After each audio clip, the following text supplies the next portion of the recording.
Hello, Chandler. This is Councilmember Christine Ellis. Today, I'm here with you all talking about breaking barrier. You know my show. When I come on, I bring people here that are really passionate about what they do.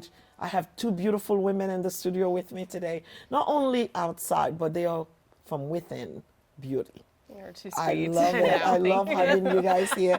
This is so amazing to come. I don't normally say the name of my guests. I like them to introduce themselves. So if you could please start, Miss Niki, and then we'll go to you, Miss Desiree, and introduce yourselves to our audience. Well, I'm Niki Christian, and I am a producer, television producer, and I've been in the business for over 20 years. Wow. My goodness. We got some real good stuff going on over here. Yeah, she's got me beat. Go ahead. So my name is Desiree Fluellen. Yes. I'm a news anchor and reporter for Fox 10 Phoenix. You'll see me on our morning show that starts at 4:30. Yep, I'm up at that time. Are I'm you? usually Oh, up at 4. bless your heart. Yes. I wouldn't be if I didn't work in this field, I'll tell you that. But no, I love it. And yeah, I'm really glad to be here with the both of you. So today we're going to be talking about different projects that you have done and other things as we go along. I just want you guys to flow. Feel free to inspire and talk to us about your lives and what you have done to touch other people. The first question that I have, what is the project that you have done in the past that is most significantly has impacted the fact that you have breaking some barrier with that project? Yeah, I can start. I actually want to relate that to a piece that I'm currently working on. Okay. That's airing right now on Fox. It's Really? airing the entire month of May, and it's called Moms on a Mission. Oh my, I need to hear it. Moms on the mission. So something near and dear to me. I'm a mom of 3. Yes. I have a 4-year-old boy, and I have twin girls that are 2. Wow. So I'm in the thick of it, right? And Yes. I was just sitting and reflecting on my own life and my own experiences, and I really wanted to highlight women who are mothers, who are making an impact in the life of mothers. And my goal with this series was to try to break the barriers when it comes to the stigmas surrounding motherhood, you know, from everything from pregnancy to postpartum to the journey after. So this series highlights moms who are, you know, my first piece aired on Friday. It was an OBGYN who has dedicated her life to bringing, you know, babies into the world. Yes. And my second piece airs this Friday, and that's in relation to moms who are in pelvic health therapy and healing. Wow. And yeah, my goal with the series is just to inspire the conversation between mothers to know that they're not alone and to lean on one another, you know, because we're all going through it. We do need that in our communities, right? We said together we are stronger. You probably didn't realize it, but I'm a nurse also. So Oh, I didn't know that about you. saying that, you know, talking to all these group of people, making it happen, to knowledge is power. Yeah, Knowledge absolutely. I know that. So this is amazing. What about you, Ms. Niki? I think the project that really impacted me was when I moved here and I did the docuseries Black in Arizona for Arizona PBS, because I think it opened me up to learn about the community. Yes. And finding out about different people like yourself who have been pioneers and trailblazers within this state over the years since you know, Arizona became the 48th state. Yeah. And so to be able to tell the stories of people from whether it was in politics or whether it was about education, to be able to really tell these stories across the state, I think that really impacted me. That is amazing. I mean, you both are working on some great project or still working on. You know, it is very difficult sometimes in those kinds of spaces that you are both are moving, not to find people that are going to be naysayers, criticism, right? How do you handle that when it comes your way in those instances? I'll start with you, Ms. Niki. When it comes to criticism, I take it with a grain of salt, because sometimes in criticism there is a bit of truth, and so you have to know yourself, and you have to really listen to what the person is saying, and then for me, I take it where I'll listen to the criticism and I'll see what I need to change and see how it'll help me grow and evolve. And then if it doesn't apply to me, I just let it go. That's But right. that took time. Put it on the shelf, Right, I right? put it on the shelf because Come that back took for it time later. because I used to be really sensitive. And so my feelings would get hurt. It was like, oh no, because I felt like I had to be perfect. But when you get older, and especially I'm almost about to be 50, so I'm just like, Oh, girl, you are beautiful. What? Isn't that amazing? Well, I won't even say I'm 60 then. Oh my gosh. Go ahead and keep talking. no, but you know, when you get older, after a while, you realize like, you know, I can't take things personally That's like right. that. Exactly. You start to be comfortable in your own skin, and you learn like, okay, apparently there's something that I do need to fix or change. Yes. And so you evaluate it, and like I said, you take what you need, everything else you put on the shelf, and you keep it moving. That's it. Now, do they inspire you? Criticism inspire you, or does it put you off? How do you handle that? So I love criticism and I love feedback. And just going back, growing up, I grew up doing pageants and performing on stage. I was a dancer. I competed through the Miss America organization as well. So all of that was about criticism and feedback. You know, we would do a routine, and then your dance instructor might stop you in the middle of it, scream at you for doing something wrong. Relevant. Yeah, and you fix it and you move on. That's so right. I've always loved that, because without criticism or feedback, there's no growth. Ooh, right? that's I good, think right sometimes sometimes, you know, maybe we think more highly of ourselves and we think we don't need it. But everybody needs it. If you're going to grow and get better and perfect whatever your skill is, you have to have that. But like you said, you take it with a grain of salt, and sometimes you don't take it personally. That's right. You know, take a piece at a time, work on that one piece, and then, you know, go back to the drawing board. But you need it. Yeah. We all need it. I mean, Absolutely. for me, is every single day I have to embrace it, because I have 287,000 constituents looking at me. And if every single one of them wants to say something about the way I govern and what I do, and I have to put it into perspective, both ways that you guys are mentioning, I need it. And I also can decipher whether it's now or later that I need it. And depending on who it's coming from, you know, if it's genuine, you know, if it's someone that really From wants the to heart. see your Correct. success and your growth, Yes. then you know that that's coming from a good Oh, place. I like Exactly. that too, because you have to see where it's coming from, the sender, right? Yeah. So that Yeah. you can receive it in the proper way. At this time, let's talk a little bit about mentorship. Where have you guys been into that world, whether you were mentored or currently mentoring anybody? Are you mentoring? I know those kids. Yeah. You are definitely mentoring. It's definitely something on my bucket list. You Yes, know, I want yes. to. But yeah, I'm a you know, working mom, so I'm still trying to balance that work life. I mean, 3 toddlers is a lot. Yes. So some days it's about survival. Yes. But when I have the opportunity, and when I'm out, because I anchor 4:30 to 7 a.m. Yeah. After that, I'm in the field. So I'm meeting people in the community. I'm having those conversations. And what stands out to me most is an experience here that I had at a school. You know, it was a heavily minority-based school, and I just had a little girl look at me and say, you know, your hair looks like mine. It's beautiful. You know, so taking that little opportunity to just feed into her a little bit in that moment is something that I tried to do. Mentoring someone in the long run, or, you know, in the future, is definitely something I would love to do, because it's important. You know, Were you need you to know. mentored also? All throughout, along the way? yeah. I mean, high school, I reflect and I think of teachers that come to mind who really like just that. poured love into me and let me know that, you know, your writing skills are good, you can do this. Yes. And then when it came to pageants, I had a former state title holder take me under her wing and, you know, help guide me, my Along the way. on-stage presence, my interview skills. So yeah, absolutely, you have to have that. Amazing. I tell people you can never be where you are right now without having to stand on others' shoulders, whether they were the wind pushing you forward, or that voice that kept in your head saying that you can do it, you will do it. So what about you? I definitely had mentors along the way when it came, you know, like you said, you know, in school, having teachers that pour into you. And then, you know, as you get older in the industry, you find different people that really, you know, touch you, and they're like, I'm going to take you under my wing.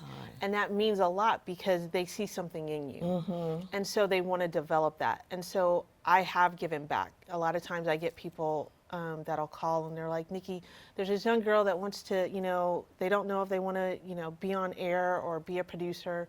Can you talk to them? Yes, because how can I not?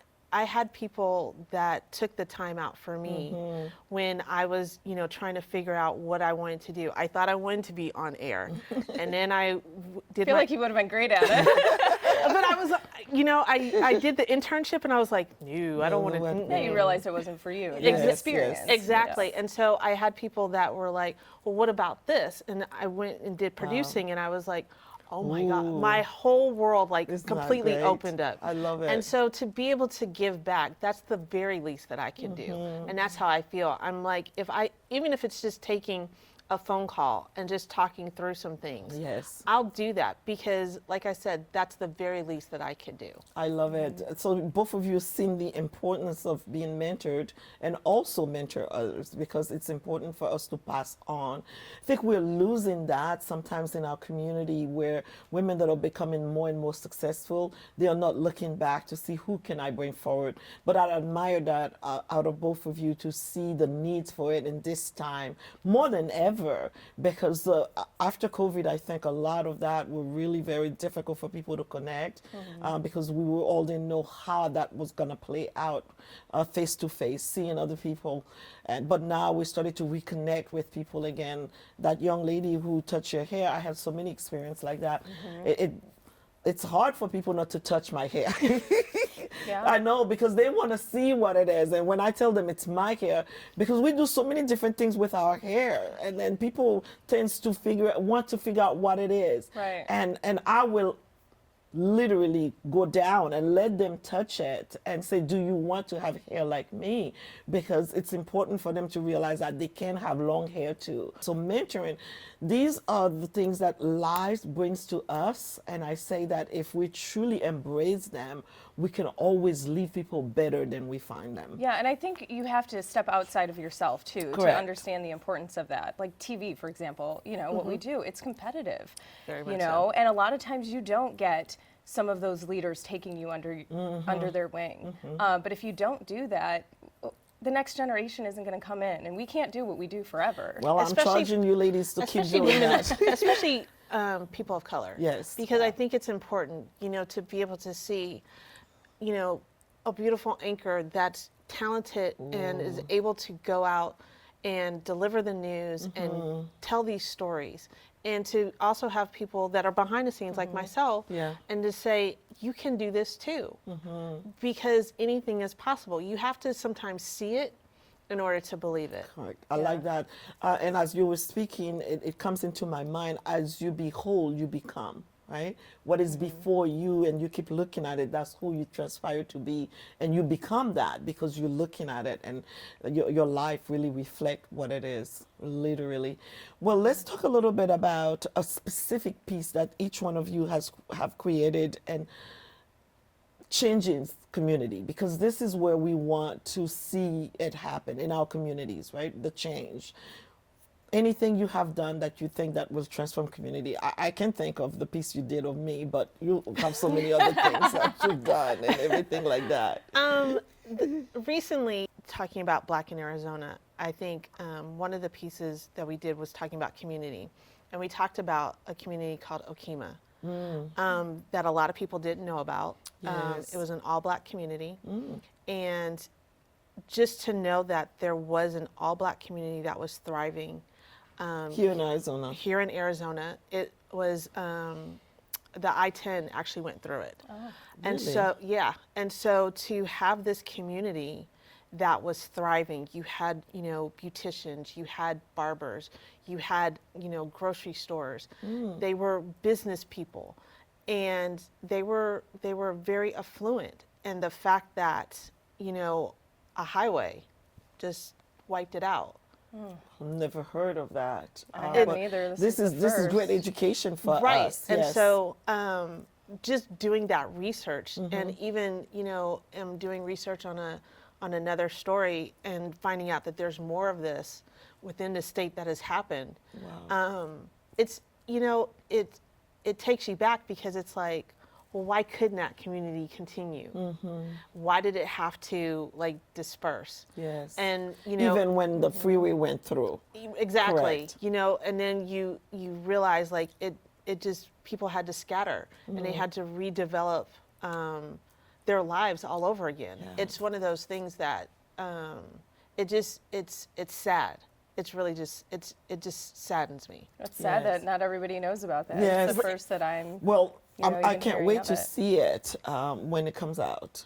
And, well, it's already aired. Yes, it's okay, already so aired. you'll have to send us the link. Yes. And it will be Yes. amazing to be able to highlight it and then see it. What about you, Ms. Desiree? Yeah, I don't know a specific piece that comes to mind because in my field, I'm kind of a general assignment reporter. So day to day, I could be covering something happening at the state capitol, or I could be in a kindergarten class with, children who are doing something. So I hope that, somewhere along the way, my stories have made, an impact. The series I'm running now, I hope that makes a difference in the lives of, moms here in the Valley. That's awesome. I can see it happening, definitely, because as we all aspire to be mothers, and when we find other communities that really would like to ally with us and push things forward, like this thing you're doing, it's amazing. I would like to have an idea how you guys define success along the way. Have it changed? For me, I know it was different, right? I wanted to have that big multi-million-dollar business. And then once I had it and it was going, and then 2007 happened, market crash, then I had to redefine success, because at one time we had 19 houses and we were seeing patients in them. That was everything I lived for, taking care of people. Then I had to figure it out again in me. I thought maybe it was going to be another business, but it ended up being serving at a higher level because my heart now changed direction of what I really wanted to do. Talk to me. Yeah, oh boy. So the definition of success has certainly changed. Yes. I mean, even at one point, I felt like a failure because my goal was to become a main anchor of a morning show in the #1 market in New York City, live in New York, and the New York City have this life. big contract, and live, whatever this life was that I dreamt of, and then things happen in your life, and it changes your perspective. Yes. I met my husband, and I fell in love, and then all of a sudden Love I will wanted, always change yeah, things. right. Love changes everything. Yes, yes. And I wanted to get married, and after that I wanted to have kids, and now that I'm a mom, your perspective is entirely different and has changed. So for me, success today is the balance of work and life. I love what I do, right? I have a passion for my career. Yes. I enjoy being on the morning show, and I enjoy being there for my kids too. So success is the balance of work and life. It's to be able to live in a great community that is thriving, that I look forward to raising my children in. So success is that for me today. And by the way, I think she lives in Chandler, so. Yes, I do. I love Chandler. We love it. We love it. We love it. And you're doing it really well, really balancing those two and finding your success in the middle. And it's amazing. I don't know. I'm trying. Well, I watch you and I see you. You're doing well. Don't worry. When you start calling me, then I know. I might. You put your number on speed dial. Yes. No, I agree. I totally agree, because growing up, it was like, oh, I want to be this producer, like you said, in the #1 market. Yeah. And or I wanted to work for Oprah. Yes. Things just didn't turn out that way. Yeah. And so you have to figure out, okay, what is going to be success for me? Like for me now, just being able to, like she said, having a work-life balance. Yeah.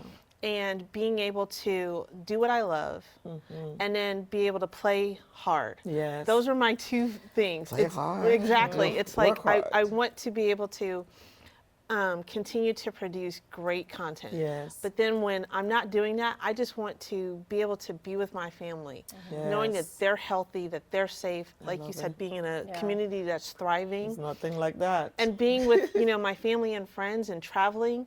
To me, that's success. I don't need all of the stuff. I don't need all of the titles. Yes. I just want to make sure that I'm doing what I'm supposed to be doing, and that my family is good, and that my community is good. Yeah. And I'm good. That's all I need. I don't need a whole lot. I love it. I love it. Well, transitioning into the fact that we are going to have obstacles as they come at us, right? Life happens. That's what I tell people all the time. We always sometimes find ourselves at a fork into whether it's career or life, and then we have to decide, you know, when these things happen, what do we do? How do we surmount them? For me, right after I got elected and I was in here not even a good 2 years, my son died suddenly. Oh. And then I had to figure out the next day I was in the office, right, doing what I do, because I had taught them, both my kids along the way, if anything happened to me, you get up and you go. The next day you need to keep going. And if I taught them that, then I had to do it for him, and I had to do it for my family and others. So where do you find these obstacles come in, and how do you surmount them when they come into your life? I'll start with you. I have to start with prayer. Come on. Because if I don't, talk to the Lord, I could crumble real quick. I'm not even gonna lie. I have to. There's no reason to lie. Yeah. You know, we're amongst friends. Right. It's one of those things where I have to have. That's where your prayer life comes in, because if for me, my faith is what helps me get over obstacles. Yes. Because there's times that things become overwhelming, or it becomes just too much, and you're like, Lord, I can't, and I just need you. Yeah. And it's in those moments that I feel his peace to say, okay, you can keep going. Yeah. But if I didn't have that, I don't know what I would do. I'd probably have a really bad vice that I'd be trying to get over. Yeah. Right. And then making it worse for Right, yourself. exactly. Because that's what we call that vicious cycle, right? Exactly. You want to fix something, but you make it worse. Exactly. By doing something bad to make it better. Exactly. And here we are. And so I have to have that prayer life. And even if it's just a 5-minute while I'm driving, I'm like, Jesus, please help me.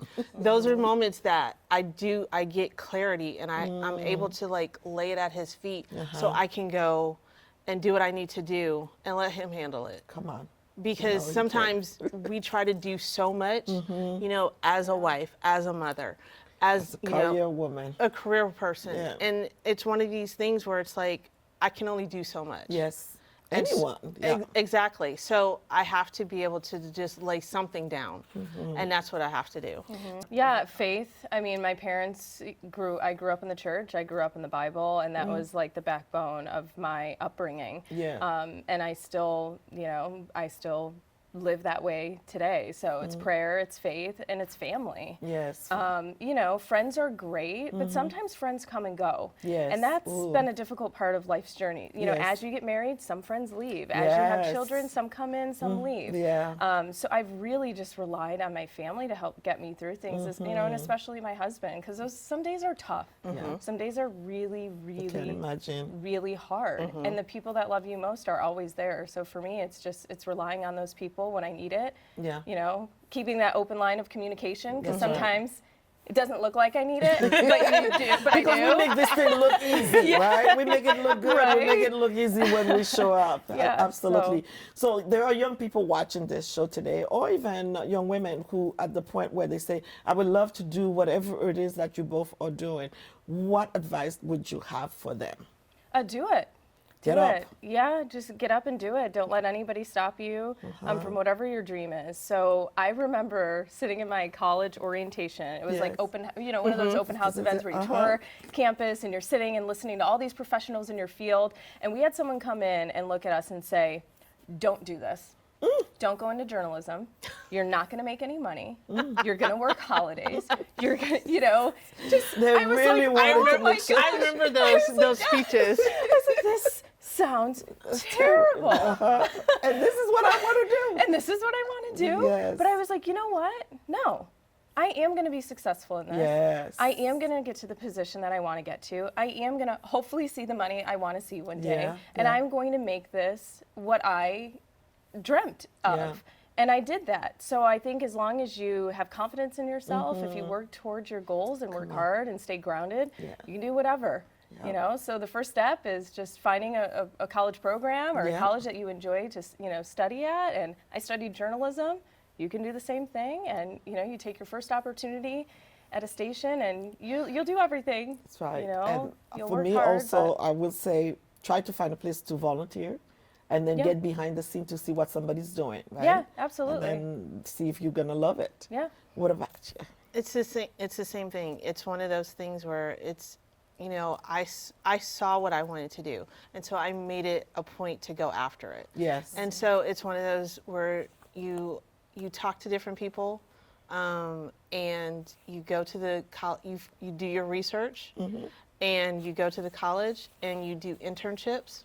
So this way you can figure out what you want to be able to do, and you just go after it. I always feel like if you really want something, you'll go after it. Yeah. A lot of times young people, you know, they'll go after the sneakers, or they'll go after the clothes, or they'll go after being an influencer. If you have that much compassion to go after that, you should do that with any dream. Yeah. And my advice too, hearing you talk, it also got me thinking, because my husband is a former NFL running back, right? So when you see either Niki and I, we make the job look easy. A football player makes the job look easy. Yeah. But that's when you get to a point in your career, in your life, where you're so good at something that it's supposed to look easy. Yes. But there's so much you don't see, the hard work. And when you are confronted with that, you can't be afraid of it. You just got to dig deep, dig in, and do it. Yeah, because there's a lot of long hours. I mean, welcome to our world. Exactly, especially in television. I mean, you long know, hours. long So hours. the alarm goes off at 2:30 in the morning And for you're me.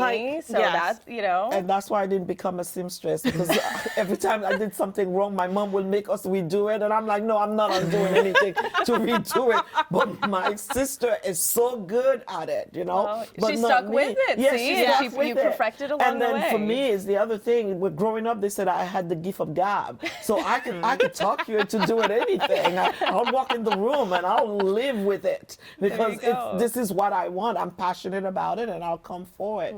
I'm so grateful that you ladies said yes to this and sitting down with me today. And I know this is going to impact some people's lives here in Chandler, because we are putting literally flesh upon it, right? When people get to see you close and personal, then they realize that, oh, if they can do it, so can I. Absolutely. So Anybody it's can. important for us to remind those young people out there and older people who would like to do something else that there's still time. There's still time to get up every day and make this life happen. I had an opportunity to speak to a whole almost 1,000-something people at a graduation for nurses last month, and I looked into the eyes of those nurses. They have no idea about those long hours that they're going to be. Maybe they have an idea because of the training and everything, but the hard work that it's going to take to be able to take care of someone and see them get better, the rewards that were behind it. So I'm grateful you ladies said yes. I'm thankful. Is any last word quickly that you could say? My gosh, I mean, I'm just honored that you asked. Thank you. You know, first of all, Yes. because, you know, I don't know, I just get up and I go to work. Yeah, you know, we do life. We're doing life it's really together. nice to take a step back and realize that, you know what, you could be influencing somebody. So That's I just it. want to say thank Let's you keep doing for it. having me here. Well, thank you for saying yes. Yeah. I think my last words would be, first of all, yes, thank you, because you didn't have to ask us. And I think one of the things that people need to, the takeaway is, if you have a dream, go after it. Yes. Plain and simple. Yeah. Yes, you're going to have obstacles. Yes, you're going to have criticisms. Yes, you're going to have setbacks. But you're also going to have a lot of triumphs.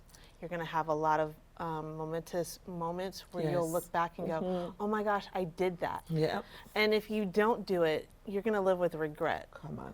And what's the point of that? We're here to be able to live out dreams. Yes. And so you'll have, you know, like I said, you'll have those setbacks, but there's so much more ahead of you that you'll be able to accomplish if you just stick with it. Thank you. Thank you so much to the two of you, and to my audience, thank you for sticking with us. You got to hear some great things today. I will hope that you will take them, because it says that, you know, faith without action behind it, without work, is dead. And so today, if you pick on something that these ladies have said and you would like to incorporate it into your life, I am really charging you to go and dream big so that your lives can always be very successful like they are. Thank you so much for joining us.